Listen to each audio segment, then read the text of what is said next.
자, 기도 제목 한번 따라 하시겠습니다. 하나님 앞에서 정직하고 신실한 삶을 살게 하시고 자녀들에게 은혜와 축복을 나누어주는 등불이 되게 하소서. 아멘. 네, 오늘 기도 제목 참 마음에 듭니다. 자녀들에게 은혜와 축복을 나눠주는 등불, 그러한 부모가 되기를 원합니다. 내가 신앙생활을 잘해서 하나님께서 예비하신 복을 받을 때 그 기쁨은 아주 클 것입니다. 복을 받아서 기쁜 것도 있지만 내가 신앙생활을 제대로 하고 있다는 그 증거를 받았기 때문에 기쁜 것입니다. 그런데 더욱 기쁜 거는 내가 신앙생활 잘한 것 때문에 내 자녀들이 복을 받을 때 더욱 기쁩니다.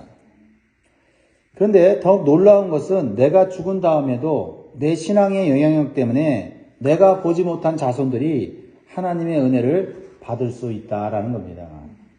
우리는 죽어도 하나님은 죽지 않으시고 우리 자녀들을 계속해서 보살펴 주실 수 있습니다. 이것이 오늘 본문에 나옵니다. 다윗이 신앙생활을 잘해서 자신도 하나님의 복을 받았습니다. 그리고 그의 아들 솔로몬도 복을 받았습니다. 그런데 안타까운 것은 솔로몬이 말년에 타락하여 하나님을 떠나고 우상을 숭배하였기 때문에 그의 아들 르호보암 때는 그 많은 복을 잃어버리고 황금시대에서 노시대로 바뀌게 됩니다. 그래도 하나님의 남겨진 은혜가 있었던 것은 할아버지 다윗의 신앙의 영향력 때문이었다라는 겁니다. 놀랍지 않습니까? 그리고 여러분들이 잘 알다시피 이스라엘 나라는 한 나라였는데 두 나라로 갈라집니다. 솔로몬의 아들인 르호보암 왕 때에 북쪽 10지파에 반란이 일어나서 여로보암 왕이 북이스라엘의 왕이 되고 남은 두 지파인 유다와 베냐민 지파가 남유다가 됩니다. 그때 르호보암 왕이 초대 유대 왕이라고 볼 수가 있죠. 물론 계속 유다 지파의 왕위가 이어지는 것입니다. 오늘 본문은 르호보암의 아들인 남유다의 2대 왕인 아비암에 대한 말씀이에요. 아비암은 어떤 왕이었을까요?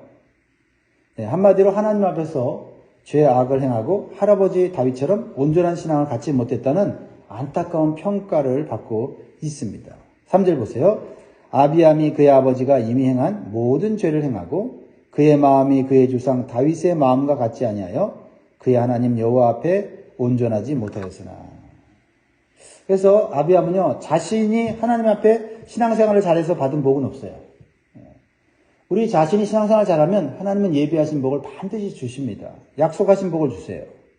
그럼에도 불구하고 아비암도 할아버지 다윗의 신앙적 영향력으로 인해서 남겨진 은혜를 받았다라고 말씀하고 있는 거예요. 도대체 다윗의 신앙적 영향력이 어떤 것이기에 자손들에게까지 하나님의 은혜와 복을 나눠줄 수 있었던 것일까요? 자, 다윗이 어떤 삶을 살았는지 우리가 성경을 통해서 알 수 있지만 몇 구절, 오늘 보여준 몇 구절을 통해서 간략하게 우리가 알 수가 있어요. 5절을 보세요. 5절을 보면 같이 읽습니다. 시작. 이는 다윗이 햇사람 우리아의 일 외에는 평생에 여호와 보시기에 정직하게 행하고 자기에게 명령하신 모든 일을 어기지 아니하였습니다. 두 가지 다윗의 신앙과 삶을 보여주고 있어요. 요약해서 보여주는 거죠. 첫 번째는 하나님 앞에서 정직하게 행하는 삶이었다. 그냥 정직한 삶이 아니라 하나님 앞에서. 이게 중요한 겁니다. 다윗이 정직하게 행하였다는 것은 하나님을 항상 의식하며 살았다는 겁니다. 다윗은 하나님께서 가장 싫어하는 것이 무엇인지를 알았어요. 그것은 죄입니다. 우상을 숭배하는 거죠. 하나님 외에 다른 것을 사랑하는 거예요. 그래서 다윗은요, 사람보다는 하나님을 더 의식하며 살았어요. 사람들에게 그렇게 10년이 넘도록 시달리며 살았어요. 잘 아시죠? 사울왕이 시기하여 질투하여서 자신을 죽이려고 함으로써 정말 인생의 고통을 많이 겪었습니다. 그런데 그가 사람을 봤다면 아마 그런 큰 죄를 졌을 거예요. 그렇게 사람에게 괴롭힘을 당하는 중에도 하나님을 바라봤다. 하나님, 내가 이 당하는 고난은 언제 끝납니까? 사람이 막 나를 오해하고 비난하고 고통을 주면 또 하나님 앞에 가서 하나님, 내가 왜 이런 고난과 비난을 받아야 됩니까? 하면서 사람이 괴롭히면 하나님 앞에 나아가서 하나님 앞에 기도했던 것을 우리는 시편을 통해서 알 수가 있죠. 그리고 하나님을 기쁘시게 하는 일을 하려고 다윗은 무던히 노력을 했습니다. 왜냐하면 다윗은 항상 하나님이 이 세상에서 가장 높은 존재인 것을 깨달았어요. 모든 것을 다스리시고 통치하시는 주권자임을 인정했기 때문이죠. 그래서 무슨 일 하든지 먼저 하나님 앞에 묻고 간구하는 그런 기도하는 습관을 가진 사람이에요. 물론 다윗은 완벽하게 의로운 사람은 아니었습니다. 그에게도 한때 큰 실수가 있었죠. 남의 아내를 취하고 그것을 감추려고 자신의 충실한 신하 햇사람 우리아를 전쟁터에서 죽게 하는 악한 죄를 범했습니다. 하지만 그는 자신의 죄를 지적하는 선지자의 말에 눈물로 철저히 회개하고 하나님의 징계를 기꺼이 받아들였어요. 그러자 하나님께서 다윗을 용서하셨습니다. 그 이후로는 평생 하나님께 정직한 삶을 살기 위해서 힘을 다했습니다. 교만하지 않고 욕심부리지 않고 백성들을 사랑하는 선한 왕의 역할을 잘 감당했어요. 그래서 하나님의 모습을 보여주었고 또 신약에서는 예수 그리스도의 모습을 보여주었습니다. 그래서 하나님께서는 다윗과 언약을 맺으셨어요. 하나님이 사람과 언약을 맺으면 사람의 언약을 안 지켜도 하나님은 지키십니다. 하나님께서는 다윗을 통해서 언약을 맺으시고 자손들에게 복을 주시고 하나님의 뜻과 계획을 이루시겠다고 말씀하셨어요. 다윗의 자손들이 왕위를 잃지 않게 된다고 말씀하셨습니다. 사랑하는 성도 여러분, 하나님은 능력 있고 재능 있는 사람보다 정직하고 진실한 사람을 원하십니다. 완벽한 사람이 아니라 죄를 미워하고 죄를 짓게 되면 바로 인정하고 철저하게 회개하고 하나님께 돌아가는 사람을 기뻐하시는 줄 믿습니다. 두 번째로 다윗의 신앙과 삶의 핵심은 뭐냐면 하나님의 모든 명령을 귀하게 여겼다. 그리고 그것을 어기지 않았다라는 거예요. 다윗은 복만 받으려고 하는 그런 얄팍한 신앙인이 아니었어요. 그는 하나님의 모든 명령을 지키고자 힘썼다. 다시 5절을 보면 하반절에 나오지요. 자기에게 명령하신 모든 일을 어기지 아니했습니다. 하나님 명령하신 것을 지키려고 애를 썼는데 한두 가지 아니라 모든 것을 지키려고 했다. 어떤 마음에서 그랬을까요? 하나님이 두려워서 그랬을까요? 두려운 마음도 있었겠죠. 근데요, 두려워서 말을 듣는 것은 온전한 마음은 아니에요. 사람이 하나님을 두려워해서 명령을 지킨다고 하면 상황이 좀 느슨해지면요, 하나님의 명령을 소홀히 여기게 되고 또는 거짓말로 지켰다라고 이렇게 속일 수도 있어요. 그러나 모든 명령을 지켰다고 하는 것은 그것은 다윗의 마음이 하나님을 향하여 특별했다는 것을 보여주는 거예요. 단순히 두려워해서 하나님 말씀을 지킨 게 아니에요. 하나님께서 자신에게 베풀어 주신 은혜가 얼마나 큰지를 깨달았기 때문이에요. 하나님 은혜가 얼마나 큰지 깨달으면 하나님 말씀 듣기를 좋아하고 하나님 명령 따르기를 원하는 거예요. 그래서 하나님의 은혜를 조금이라도 갖고 싶은 마음이 드는 거죠. 두려워서 하나님을 믿는 게 아니라 하나님의 은혜를 깨닫고 감사해서 신앙생활해야 될 줄 믿습니다. 다윗이요, 온갖 고난 가운데 왕이 되어서 평안하고 풍족한 삶을 살게 되었을 때 다윗은 하나님의 은혜를 더 깊이 깨달아요. 나 같은 목동이 별 볼 일 없는 사람이 대단한 가문도 아닌데 어떻게 왕이 될 수 있을까? 이건 하나님의 특별한 섭리가 아니고서는 이루어질 수 없음을 깨달았어요. 그래서 성전에 들어가서 거기에 털푸덕 앉아서 하나님 앞에 감사하는 거예요. 왕이 된 것을 즐기는 것이 아니라 하나님, 내가 어떻게 왕이 될 수 있습니까? 하나님 은혜가 너무나 커서 하나님 앞에 눈물을 흘리면서 고백하는 거죠. 그 고백이 사무엘하 7장 18절에 나오는데 다윗 왕이 여호와 앞에 들어가 앉아서 이르되 주 여호와여 난 누구이오며 내 집은 무엇이기에 나를 여기까지 이르게 하셨나이까. 하나님 은혜 받고 하나님의 은혜가 큰 것을 깨닫는 사람이 있고 은혜를 받아도 그 은혜를 감사할 줄 모르는 사람들이 있죠.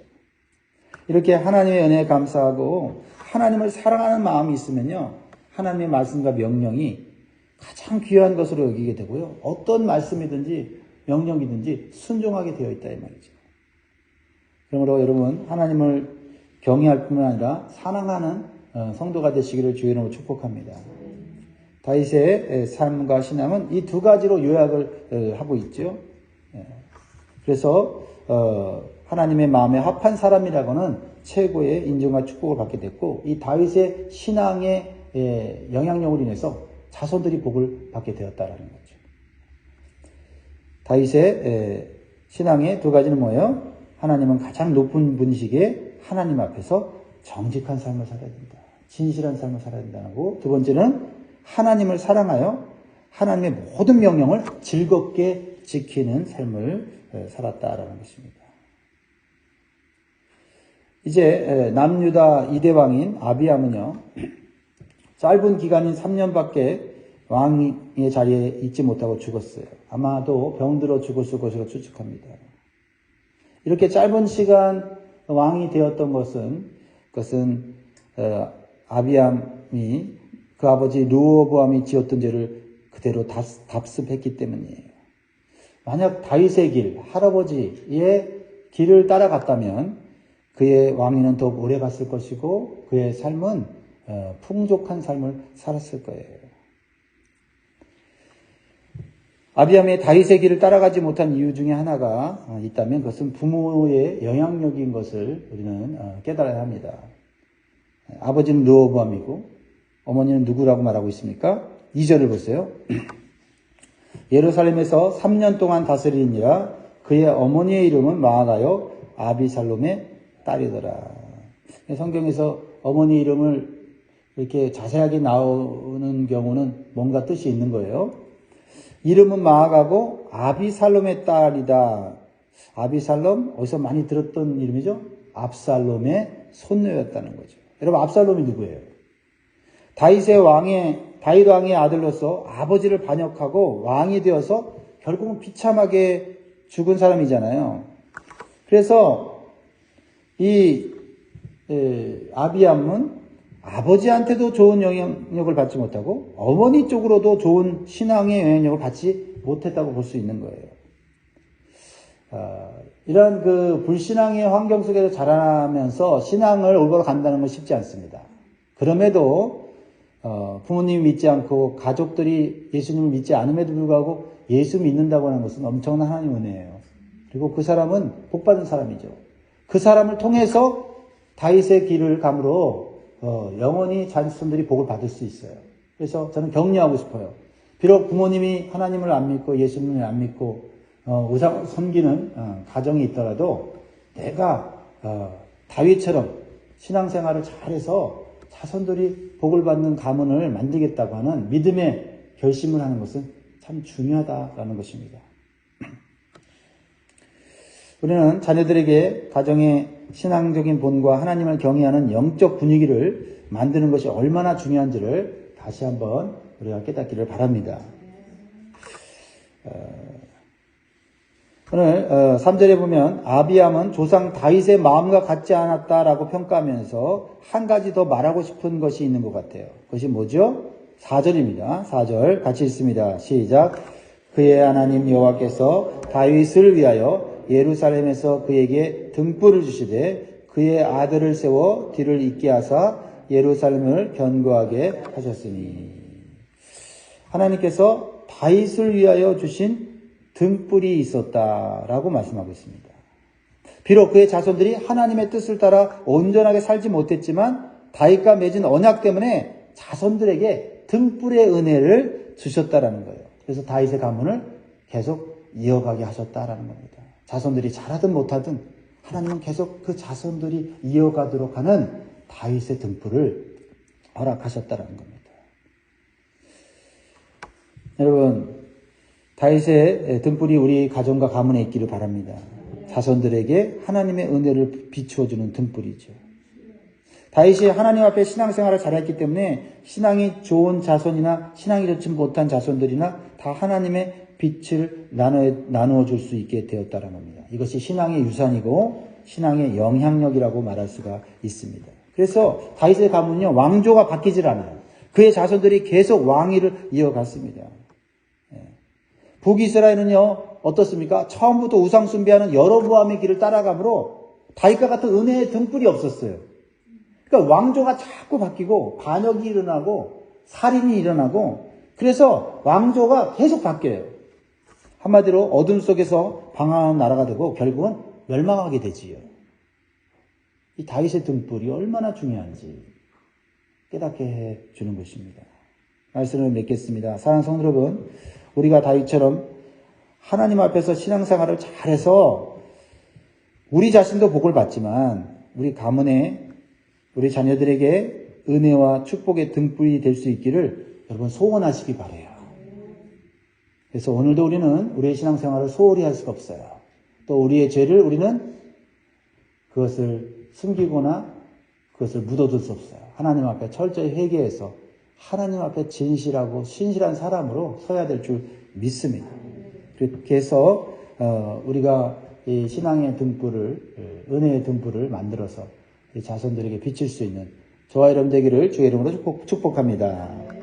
기도하겠습니다.